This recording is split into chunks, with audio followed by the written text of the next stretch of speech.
हर्षवर्धन, जो कि आज के हमारे सेशन पर कुछ सवालों के जवाब देने वाले हैं। और आज का टॉपिक है हार्मोनल इम्बैलेंस। लेकिन इन सवालों का सिलसिला शुरू करने से पहले डॉक्टर, आप कुछ हमारे दर्शकों को अपने बारे में बताइए। मेरा नाम है डॉक्टर नीना प्रसाद पटवर्धन।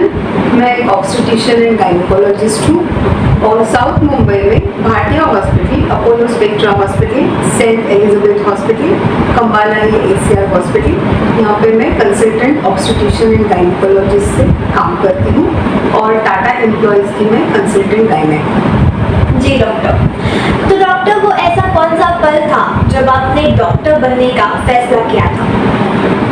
मेरे फैमिली में मेरे नाना जी, मेरे फादर, मेरे पिताजी और मेरी माता जी सभी डॉक्टर हैं और ये जिस प्रकार पेशेंट्स का इलाज करते थे वो मैं बचपन से देखते आई हूँ और इससे ही मुझे प्रेरणा मिली कि मैं भी आगे चल के डॉक्टर ही बनना चाहती हूँ। जी डॉक्टर, तो डॉक्टर अभी हमारे सवालों का सिलसिला शुरू करते हैं और हमारा पहला सवाल ये है कि आखिर ये मेनोपॉज क्या होता है और ये क्यों होता है? अभी जैसे कि ये मेनोपॉज शब्द है, इसमें मेनो और पॉज, इसका मतलब है कि मेंस्ट्रुएशन का बंद हो जाना। इसे हिंदी में रजोनिवृत्ति कहा जाता है और ये एक शरीर में एक पड़ाव आता है और जिससे ये पीरियड आना बंद होता है, महीना आना बंद होता है, जिसे हम मेनोपॉज कहते हैं। और यह कोई बीमारी नहीं है, यह एक नेचुरल और स्वाभाविक पड़ाव है जो हर महिला में आ ही जाता है। जी डॉक्टर, और डॉक्टर मेनोपॉज में हार्मोनल इम्बैलेंस क्या होता है? जब एक लड़की का जन्म होता है तो अब उसके अंडाशयों में बहुत सारे अंडे होते हैं जिनकी संख्या अनगिनत होती है या हम लोग कहते हैं बहुत सारे हजारों में होती है। जैसे ये लड़की किशोरावस्था में पहुंच जाती है, इन अंडों से ईस्ट्रोजन करके स्राव निकलना चालू होता है और ये ईस्ट्रोजन हर एक लड़की के शरीर में एक प्रोटेक्टिव हार्मोन होता है। जैसे जैसे ये उम्र बढ़ती है तो ये अंडों की संख्या धीरे धीरे कम होने लगती है और ईस्ट्रोजन की मात्रा भी उसी तरह कम हो जाती है। 40 की उम्र तक जो महिलाएं रहती हैं उनको नियमित तौर से मासिक आता है और कभी कभी 40 में भी उम्र के हिसाब से किसी महिलाओं को अनियमितता आनी भी शुरू होती है, पर ये अनियमितता फिर से नियमित भी हो जाती है। जैसे उम्र 40 के बाद बढ़ती है, 40 से 45 का उम्र का जो दौरा है उसमें अंडों की संख्या और कम हो जाती है और इसमें इसको हम लोग पेरीमेनोपॉज कहते हैं, जिसमें ईस्ट्रोजन की मात्रा कम होने की वजह से कुछ महिलाओं को तकलीफ होनी चालू होती है। फिर धीरे धीरे अंडे पूरे ही निकल जाते हैं और इसकी वजह से ईस्ट्रोजन भी शरीर में नहीं रहता और इस पड़ाव को हम लोग मेनोपॉज कहते हैं। इसके बाद की जो स्टेज है इसे हम पोस्ट मेनोपॉज कहते हैं। ज़्यादातर भारतीय महिलाओं में 47 की उम्र में मेनोपॉज आ जाता है। तो 50 अगर पकड़े, 50 से 5 कम और 5 ज़्यादा, तो 45 और 55 की उम्र के बीच में बहुत सारी महिलाओं को मेनोपॉज आ ही जाता है।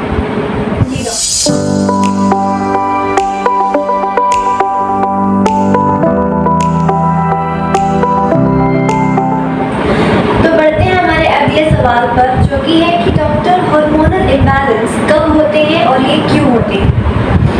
अभी जैसे कि मैंने बताया, अपने शरीर में जो अंडाशयों में अंडे रहते हैं वही ईस्ट्रोजन सीक्रेट करते हैं और इम्बैलेंस इसलिए होता है कि ये अंडों की संख्या कम हो जाती है और ईस्ट्रोजन धीरे धीरे शरीर में कम होने लगता है और ये ईस्ट्रोजन की हमारे शरीर को इतनी आदत हो चुकी है और ये प्रोटेक्टिव है हमारे हमारे हार्ट को और हमारे बोन्स को इतनी प्रोटेक्शन मिलती है इस हार्मोन की वजह से और हमारे शरीर को आदत हो जाती है। तो जब ये ईस्ट्रोजन शरीर से निकल जाता है तो हमारा शरीर विचलित हो जाता है और इस ईस्ट्रोजन की कमी की वजह से ही बहुत सारे सिम्टम्स दिखाई देते हैं। जी डॉक्टर, और डॉक्टर, हार्मोनल इम्बैलेंस को कैसे डायग्नोस किया जा सकता है और हार्मोन लेवल्स को कैसे चेक किया जा सकता है? हार्मोन इम्बैलेंस डायग्नोस करना बहुत इजी है, क्योंकि जैसे मैंने बताया घर के सदस्य ही बताते हैं कि मम्मी में कुछ बदलाव आने शुरू हो गए हैं। वो कभी रोती है, कभी हंसती है, कभी ओवरजॉय होती है, कभी डिप्रेशन आ जाता है। तो ये बदलाव घर में जो सदस्य हैं उन्हें ही सबसे पहले महसूस होते हैं, और फिर महिलाओं को जो तकलीफ होती है यूरिनरी इंकॉन्टिनेंस या स्ट्रेस यूरिनरी इंकॉन्टिनेंस या संभोग करने में परेशानी, इसकी वजह से आप अगर डॉक्टर के पास जाएं तो डॉक्टर आपको चेकअप कर सकते हैं, आपका इलाज कर सकते हैं। कुछ टेस्ट भी हैं जिसे हम लोग ब्लड टेस्ट से हम लोग ईस्ट्रोजन की लेवल चेक कर सकते हैं, और FSH जो एक दूसरा हार्मोन है वो भी चेक कर सकते हैं। पैप स्मीयर टेस्ट कर सकते हैं, और मैमोग्राफी और कुछ सोनोग्राफी भी एडवाइस कर सकते हैं, और इससे हम लोग पता लगा सकते हैं कि ये हार्मोनल इम्बैलेंस जो है ये मेनोपॉज की वजह से ही हो रहा है।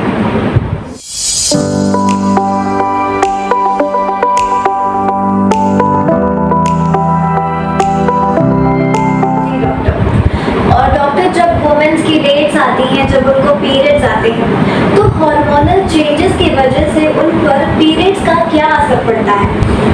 हार्मोनल चेंजेस की वजह से पीरियड पर बहुत सारा असर पड़ता है। जैसे कि मैंने बताया कि 40 की उम्र तक मासिक माहवारी या मासिक पानी हम लोग जो बोलते हैं मेंस्ट्रुएशन, वो रेगुलर होती है।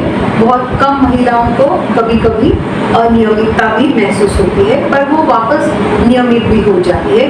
पर ये जो इम्बैलेंस होना चालू होता है, इसकी वजह से मासिक कभी कभी महीने में 2 बार आता है, या कभी कभी 2-3 महीने के बाद, या कभी किसी को 6 महीने के बाद ऐसे हो जाना चालू हो जाता है। तो मासिक जब अनियमितता हो शुरू होती है और आप डॉक्टर के पास जाते हैं, और डॉक्टर आपका चेकअप करके आपको सलाह देते हैं सोनोग्राफी करने की या फिर कुछ और टेस्ट करने की, जिससे हमें पता चलता है कि ये जो मासिक वारी है आपकी अनियमितता हो रही है, उसके कुछ और कारण तो नहीं है, क्योंकि ये उम्र में कुछ और कारण भी हो सकते हैं, जिसे कभी कभी फाइब्रॉइड या पॉलिप, इसकी वजह से भी मासिक अनियमित होना चालू होता है।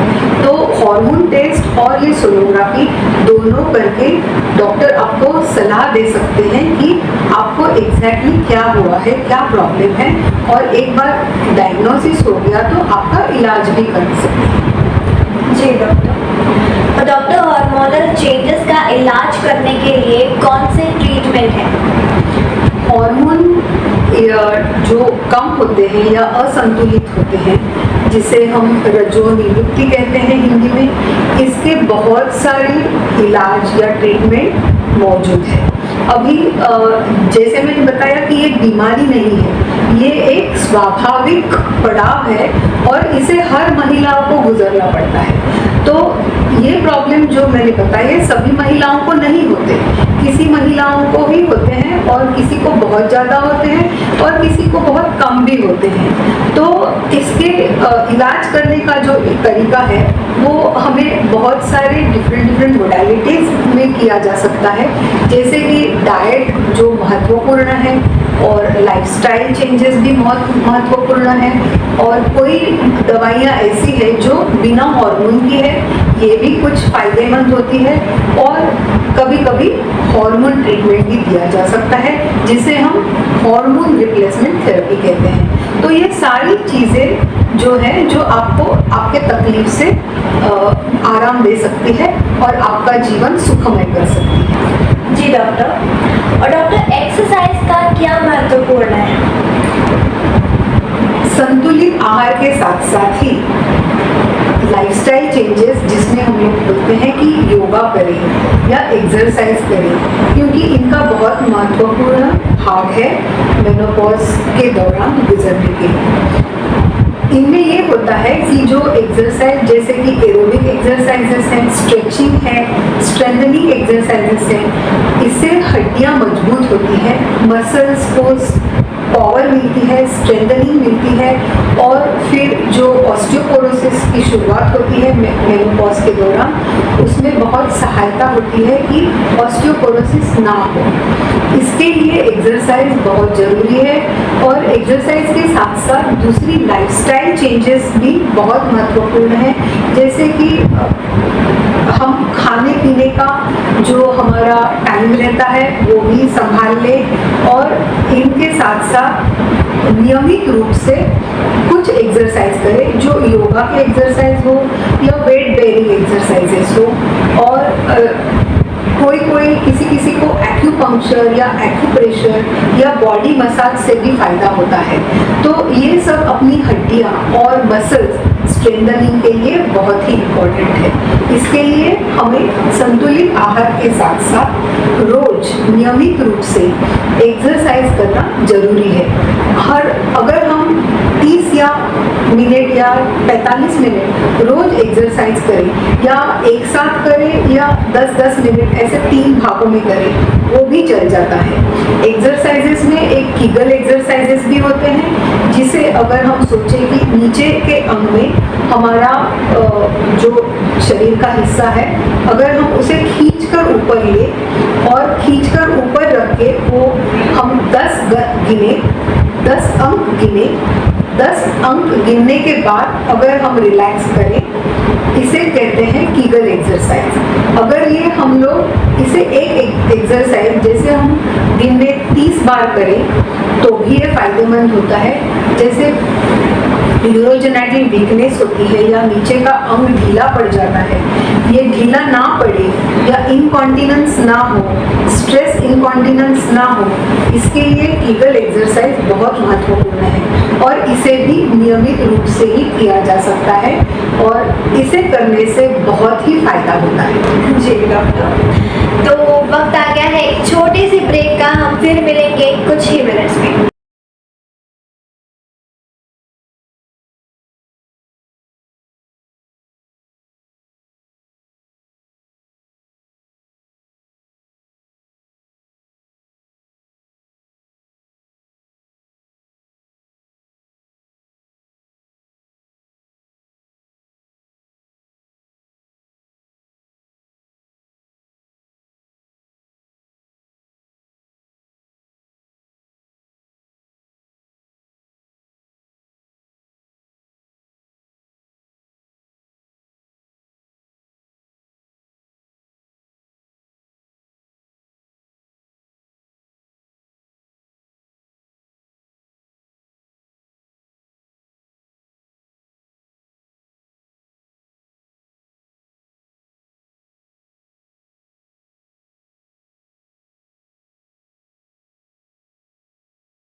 डिप्रेशन आ जाता है तो ये बदलाव घर में जो सदस्य हैं उन्हें ही सबसे पहले महसूस होते हैं और फिर महिलाओं को जो तकलीफ होती है यूरिनरी इंकॉन्टिनेंस या स्ट्रेस यूरिनरी इंकॉन्टिनेंस या संभोग करने में परेशानी, इसकी वजह से आप अगर डॉक्टर के पास जाएं तो डॉक्टर आपको चेकअप कर सकते हैं, आपका इलाज कर सकते हैं।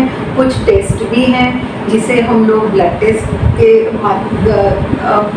टेस्ट से हम लोग ईस्ट्रोजन की लेवल चेक कर सकते हैं और FSH जो एक दूसरा हार्मोन है वो भी चेक कर सकते हैं, पैप स्मीयर टेस्ट कर सकते हैं और मैमोग्राफी और कुछ सोनोग्राफी भी एडवाइस कर सकते हैं और इससे हम लोग पता लगा सकते हैं कि ये हार्मोनल इम्बैलेंस जो है ये मेनोपॉज की वजह से ही हो रहा है।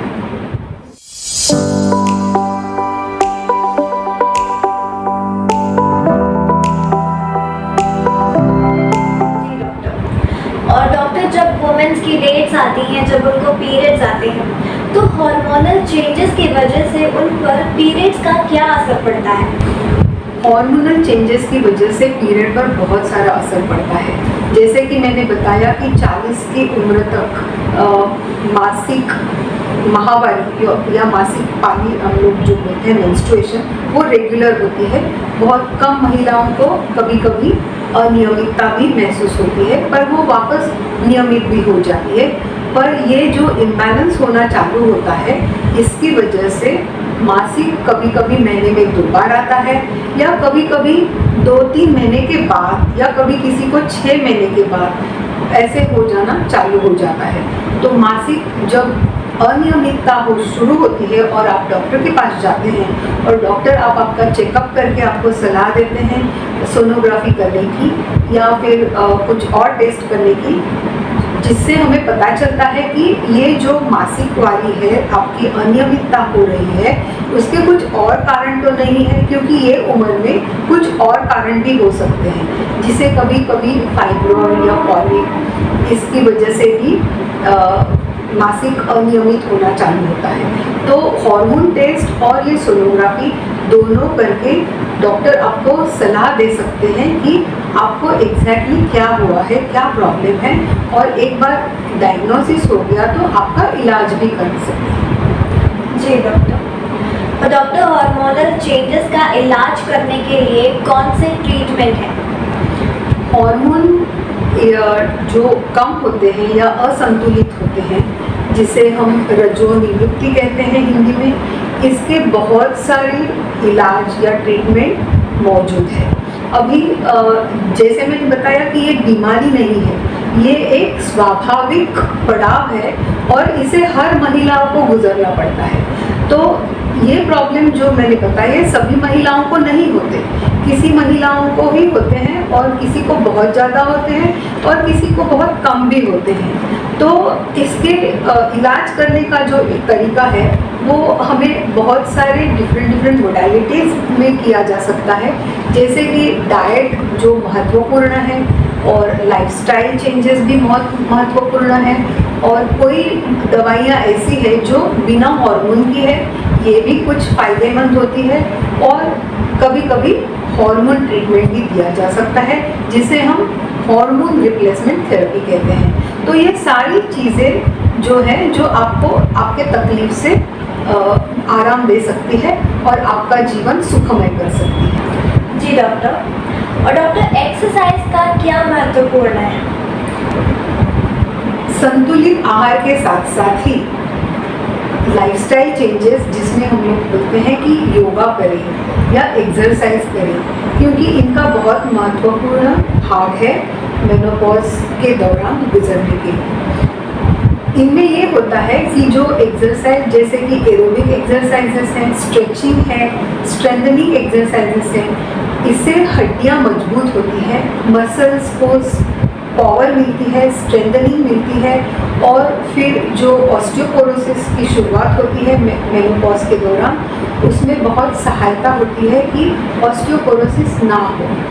इसके लिए एक्सरसाइज बहुत ज़रूरी है, और एक्सरसाइज के साथ साथ दूसरी लाइफस्टाइल चेंजेस भी बहुत महत्वपूर्ण है, जैसे कि हम खाने पीने का जो हमारा टाइम रहता है वो भी संभाल लें, और इनके साथ साथ नियमित रूप से कुछ एक्सरसाइज करें, जो योगा के एक्सरसाइज हो या वेट बेयरिंग एक्सरसाइजेस हो, और कोई किसी को एक्यूपंक्चर या एक्यूप्रेशर या बॉडी मसाज से भी फ़ायदा होता है। तो ये सब अपनी हड्डियाँ और मसल्स स्ट्रेंथनिंग के लिए बहुत ही इम्पोर्टेंट है। इसके लिए हमें संतुलित आहार के साथ साथ रोज नियमित रूप से एक्सरसाइज करना जरूरी है।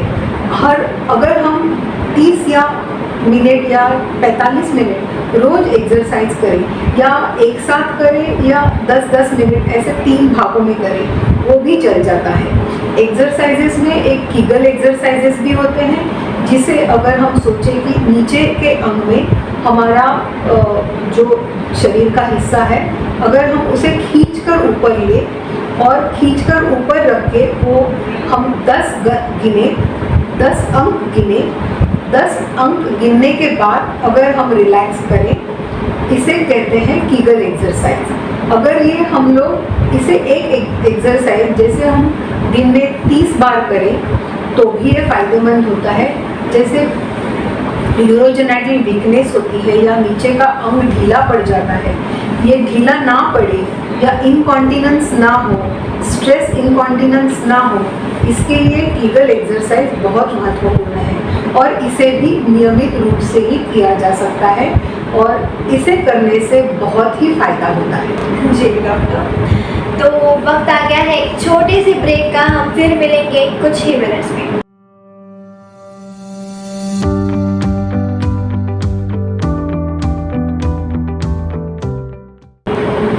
नमस्कार, फिर से आप सभी का स्वागत है नारिका टॉक शो पर और हम बढ़ते हैं अगले सवाल पर। जी डॉक्टर, तो डॉक्टर क्या आप डाइट का महत्व पूरी तरह से विस्तार रूप में बता सकते हैं दर्शकों को?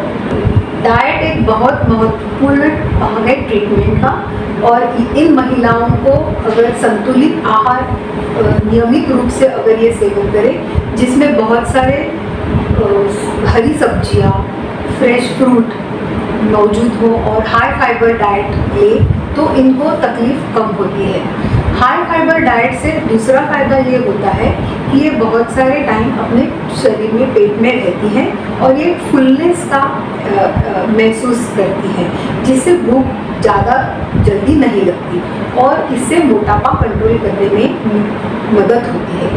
और ये जो फल होते हैं और हरी सब्जियां होती हैं, इनमें बहुत सारे विटामिन्स, मिनरल्स और एंटीऑक्सीडेंट्स होते हैं जिसकी शरीर को ज़रूरत है।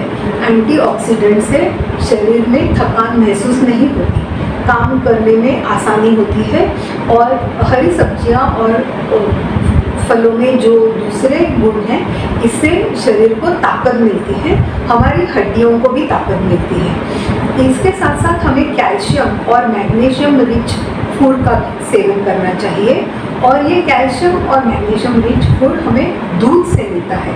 अभी जो दूध में मलाई होती है, वो मलाई निकालकर जो दूध बनता है, जिसे हम स्किम मिल्क या टोन्ड मिल्क कहते हैं, इस दूध से, ये दूध भी हम पी सकते हैं या इन दूध से बनी हुई जो चीज़ें हैं जैसे दही है, पनीर है, छाछ है, इसका भी हम सेवन कर सकते हैं। सो स्किम मिल्क, टोन्ड मिल्क ये बहुत ज़रूरी होता है। और इसके साथ साथ बहुत सारी दालें हैं, जैसे अरहर दाल है, मूंग दाल है, उड़द दाल है, मसूर दाल है, इन दालों का सेवन भी करना अच्छा रहता है।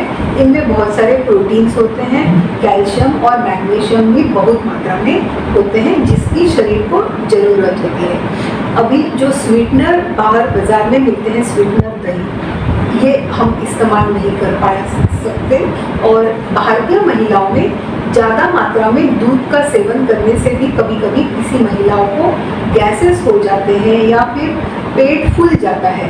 तो इन महिलाओं को मैं सलाह दूंगी कि वो दूध से बनी हुई चीज़ों का इस्तेमाल करें, जो छाछ है, दही है, इससे गैसेस नहीं बनते या फिर शरीर भी फुला फुला नहीं लगता। तो हाई फाइबर डाइट और कैल्शियम मैग्नीशियम रिच डाइट और जिसमें बहुत सारे हरी सब्जियां और फ्रेश फ्रूट हैं, इसका नियमित रूप से इस्तेमाल करें तो तकलीफ कुछ देर तक कम हो जाती है या ये दौर आसानी से गुजर जाता है। इसके साथ साथ विटामिन डी भी ज़रूरत है, तो हम लोग धूप में जाएं और धूप में जाकर थोड़ा देर बैठें, कम से कम 20 से 30 मिनट तक, जिससे हमारे शरीर में विटामिन डी हो। और विटामिन डी और ये कैल्शियम रिच डाइट हमारे हड्डियों के लिए बहुत ज़रूरी है। सो हमारी मांसपेशियां और हड्डियां अगर मजबूत रहे तो हमें रजोनिवृत्ति के दौरान ज़्यादा तकलीफ नहीं होगी। तो इस तरीके से डाइट एक बहुत ही महत्वपूर्ण है मेनोपॉज आसानी से गुजरने के लिए।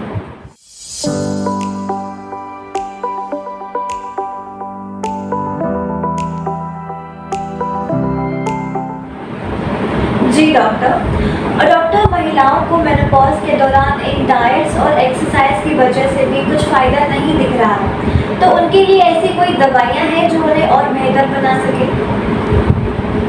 ऐसी बहुत सारी दवाइयाँ हैं और उन दवाइयों की अलग अलग मात्राएं और दवाइयों के अलग अलग प्रकार होते हैं। तो जैसे ही ये महिलाएं अपने गायनिकोलॉजिस्ट के पास जाती हैं और चेकअप के बाद डॉक्टर को समझ में आता है कि इनको क्या प्रॉब्लम है, तभी कुछ दवाइयाँ होती हैं जिसे गायनिकोलॉजिस्ट प्रिस्क्राइब कर सकते हैं। इसमें हार्मोन्स भी होते हैं और नॉन हार्मोनल ट्रीटमेंट भी मौजूद है। जो हार्मोनल ट्रीटमेंट है इसे हम HRT कहते हैं या हार्मोन रिप्लेसमेंट थेरेपी। अभी ये हार्मोन क्यों दिए जाते हैं? क्योंकि जैसे मैंने शुरुआत में बताया, हमारे शरीर में ईस्ट्रोजन करके जो हार्मोन होता है जिसकी मात्रा शरीर में पूरी ही बंद हो जाती है और इसी के वजह से महिलाओं को तकलीफ होती है। तो अगर हम ईस्ट्रोजन दवाई के रूप से दें तो ये कुछ तकलीफें कम हो जाती है।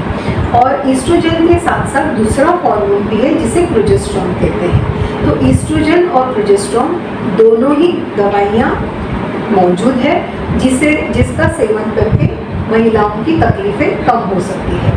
अभी ये जो दवाइयाँ हैं ईस्ट्रोजन और प्रोजेस्टेरोन की, ये कंबाइंड भी मतलब साथ साथ भी दे सकते हैं। ईस्ट्रोजन और प्रोजेस्टेरोन एक ही महिला को दे सकते हैं या खाली ईस्ट्रोजन दे सकते हैं या खाली प्रोजेस्टेरोन दे सकते हैं। ईस्ट्रोजन और प्रोजेस्टेरोन के अलावा दूसरी हार्मोन भी है जिसे टेस्टोस्टेरोन या एंड्रोजन थेरेपी कहा जाता है। इसकी भी दवाइयाँ मौजूद है और ये भी कोई पेशेंट को हम लोग सजेस्ट करते हैं। इनके अलावा कोई ऐसी भी दवाइयाँ हैं जो हम लोग देते हैं जिसे टिगोलोन कहते हैं या दूसरे भी आते हैं, सर्म्स कहते हैं, फाइटोइस्ट्रोजन कहला जाता है।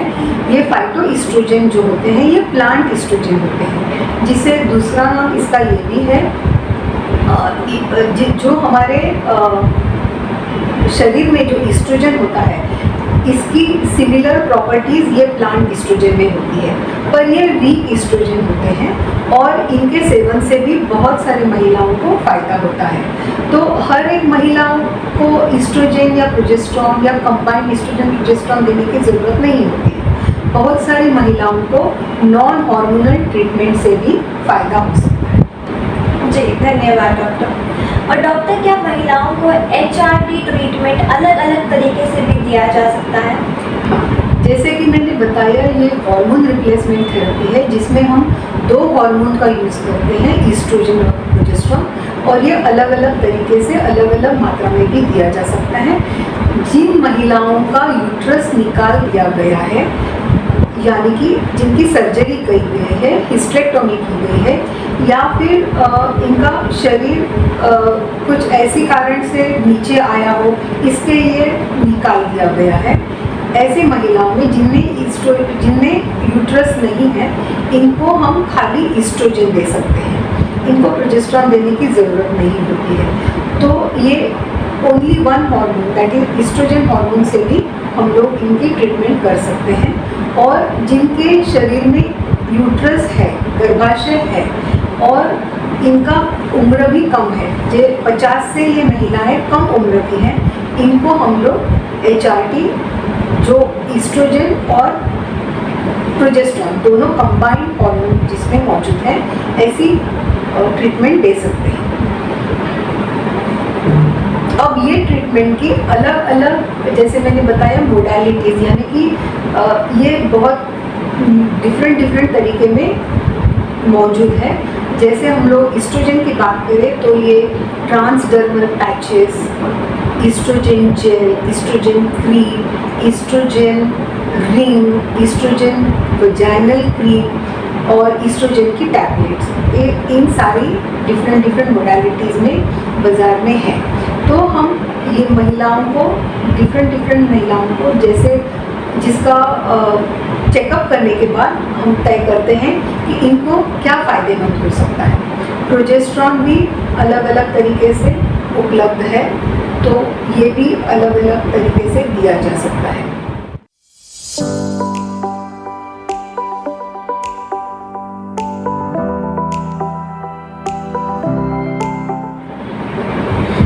धन्यवाद डॉक्टर।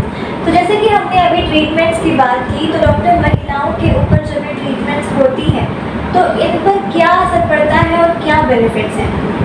हार्मोन या नॉन हार्मोनल ट्रीटमेंट से महिलाओं को बहुत सारे फ़ायदे होते हैं। तो बेनिफिट देखा जाए तो बहुत सारा बेनिफिट है। जिन महिलाओं को वाजोमोटर सिम्टम्स होते हैं जैसे कि hot flashes, night sweats, anxiety, insomnia, dryness इन वजाइना, सूखा सूखा लगना, संभोग करने की इच्छा ना होना या कभी दर्द होना, इन सारी महिलाओं को इन सभी तकलीफ़ों से राहत मिल सकती है। तो सभी महिलाओं को चेकअप करने के बाद डॉक्टर डिसाइड करते हैं कि इनको हार्मोन्स देना ज़रूरी है कि नॉन हार्मोनल ट्रीटमेंट जैसे फाइटोएस्ट्रोजन है, सर्म्स हैं, इनसे भी इन तकलीफ़ों से राहत मिल सकती है। जी डॉक्टर, तो जैसे कि अभी हमने बेनिफिट्स के बारे में जाना, तो डॉक्टर हार्मोनल ट्रीटमेंट के क्या साइड इफ़ेक्ट्स हो सकते हैं? सो ये जो हार्मोनल ट्रीटमेंट है, ये एक्सटर्नल हार्मोन हम टैबलेट के रूप से या वजाइनल क्रीम या ईस्ट्रोजन क्रीम जो रहते हैं, ट्रांसडर्मल पैचेस, इनके माध्यम से हम देते हैं। तो शरीर को इनको एडजस्ट करने में थोड़ा टाइम लगता है। तो किसी किसी महिलाएं में नौशिया होना, उल्टी जैसा लगना या सर दर्द होना, पेट फूला फूला लगना, गैसेस होना, ये सब तकलीफ़ें शुरू में होती है।